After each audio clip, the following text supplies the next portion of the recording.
Hey guys, अस्सलाम वालेकुम। इस्मी मोहम्मद आफाक खान। आइए मैं आपको तजुर्बे की बुनियाद पर हर वक्त जवान रहने का नुस्खा बताता हूँ। आप बोलेंगे कि खुद जवान हो तो आप क्या बताओगे, कोई बूढ़ा बताए तो समझ आएगी, लेकिन आप मेरी बात को सुनिएगा, बड़ा मज़ा आएगा।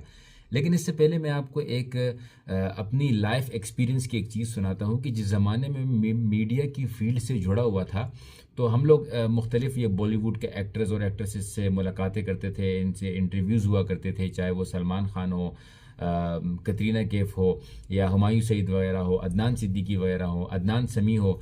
तो इनसे मैं एक सवाल किया करता था कि आपको सबसे ज़्यादा डर और खौफ किस चीज़ का लगता है।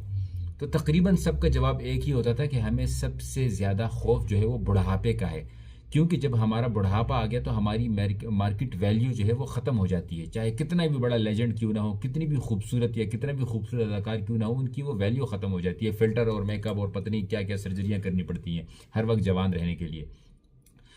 फिर जब मैं आहिस्ता आहिस्ता मैंने मदारिस का विज़िट किया, उलमा से मिलने लगा, तो मुझे ये एहसास हुआ कि भाई, जो आलिम दीन अपनी जवानी में अच्छा काम कर रहा हो, जब वो बुढ़ापे की तरफ जाता है तो उसकी वैल्यू और बढ़ जाती है और इनका हाफिज़ा भी कमज़ोर नहीं होता है, और ये उसी तरीके से बेहतरीन काम कर रहे होते हैं। तो इन तमाम चीज़ों से जो चीज़ मैंने सीखी वो ये है कि अगर आप चाहते हैं कि बुढ़ापे में भी आप में जवानों वाली एनर्जी हो और आप जवानों से ज़्यादा काम कर सकते हो, तो अपनी नौजवानी में अपने आप को किसी ऐसी फील्ड में ज़रूर लगा दो जिससे आप लोगों की मदद कर सकते हो। चाहे वो चैरिटी का काम हो, चाहे वो कोई समाजी कोई और काम हो, चाहे वो किसी भी फील्ड का काम हो जिससे आपकी वजह से लोगों को फ़ायदा पहुंचता हो। ये जो मखलूक को फ़ायदा पहुंचाने वाले लोग होते हैं ना, और फिर वो आलिम दीन भी हो, तो ये बड़ी मुश्किल से बूढ़े होते हैं, क्योंकि ये जो मखलूक को फ़ायदा पहुंचाने वाला काम है, ये एक नशे वाला काम है। आपको नशा हो जाता है कि यार मैं बस मखलूक के फ़ायदे के लिए कुछ ना कुछ करता रहूँ। और ये चीज़ मैंने बड़े बड़े उलमा में देखी। आप देखेंगे कि सियासतदान जो उलमा हैं, 70-70 साल इनकी उम्र हो जाती है, फिर भी वही जलाली तकरीर, वही जो है उनके सफ़र शुरू हो रहे होते हैं। मैंने एक दफ़ा हैदराबाद में मौलाना अब्दुल्ला सिंधी साहब, मेरे ख्याल में उनका नाम था, मैंने उनसे एक दफ़ा कहा कि मैंने कहा हज़रत, मैं भी थक गया हूँ सफ़र कर कर के, बस जब देखो एयरपोर्ट पर बैठा होता हूँ, जब देखो मैं जहाज़ों में सफ़र कर रहा होता हूँ, कभी कश्ती में, कभी बाइक पे, कभी गाड़ियों पे, तो मेरी कमर जो है वो दुखने लग गई। तो उन्होंने मुझे आगे से बड़ी अच्छी बात बोली, बोला बेटा अल्लाह का शुक्र अदा करो कि आप अल्लाह की राह में थक रहे हो। उस ये 3-4 सेकंड के जुमले ने मुझे इतना मोटिवेट किया और मैंने सोचा वाक़यातन यार, ये मैं क्या सोच रहा हूँ। इंसान जब अपने फ़ायदे के लिए घूमता फिरता है तो वो इतना नहीं थकता, लेकिन जब अल्लाह की राह में इंसान थोड़ा बहुत घूमे फिरे तो उसको वो शैतान की वसवसे आते हैं।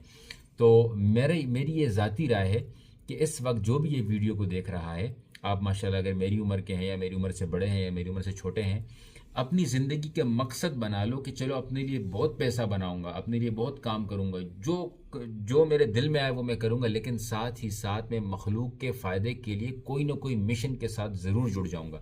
जैसे ही आप ये काम कर जाएंगे, याद रहे कि अगर आप अपनी जवानी मखलूक की खिदमत में गुजारेंगे, जो कि इबादत का एक उसमें आंसर है, अगर आप इस लिहाज से गुजारेंगे तो मैं आपको गारंटी देता हूँ कि आपकी उम्र 70 साल भी हो जाए ना, आपकी एनर्जी और आपका ये आप जो जितने एक्टिव होंगे ना, वो शायद आप 25 साल या 20 साल वालों से ज़्यादा होंगे।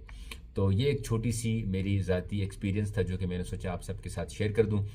उम्मीद करता हूँ कि आप सबको कोई ना कोई फ़ायदा पहुँचा होगा। तो आज से ये वादा कर लीजिए कि कोई भी काम हो, चाहे वो सड़क की सफाई हो, चाहे वो पत्थर साइड पे करना हो, चाहे वो जो है कोई वज़ूखाना साफ़ करना हो, चाहे वो अपनी जेब से लोगों को कुछ देना हो, कोई भी, मतलब इस तरह हज़ारों काम आपके मुल्क में मौजूद होंगे, जो आप उनमें से किसी एक काम को अपना लें, थोड़ा थोड़ा करके वो काम करें, लेकिन करें ज़रूर, उसको इस्तकामत के साथ कंटिन्यूसली करें। फिर आप देखें इंशाल्लाह कि उस काम में भी आप आगे बढ़ेंगे, ज़िंदगी में भी बरकत आएगी, कम पैसों में भी बरकत आ जाएगी। ये बात भी मैं आपको बता रहा हूँ कि कम पैसों में बरकत भी आ जाएगी और इज़्ज़त भी बढ़ेगी और जवानी में बरकत भी आ जाएगी। अगर आपको ये बात पसंद आई है तो अपने दोस्तों के साथ ज़रूर शेयर कीजिएगा। वीकेंड पे कोई इस तरह का प्लान बनाएं, और अगर आपके पास कोई अच्छा आइडिया हो जिसमें मैं मदद कर सकता हूँ तो ज़रूर कमेंट कीजिएगा। जज़ाकुमुल्लाह खैरन। अस्सलामु अलैकुम।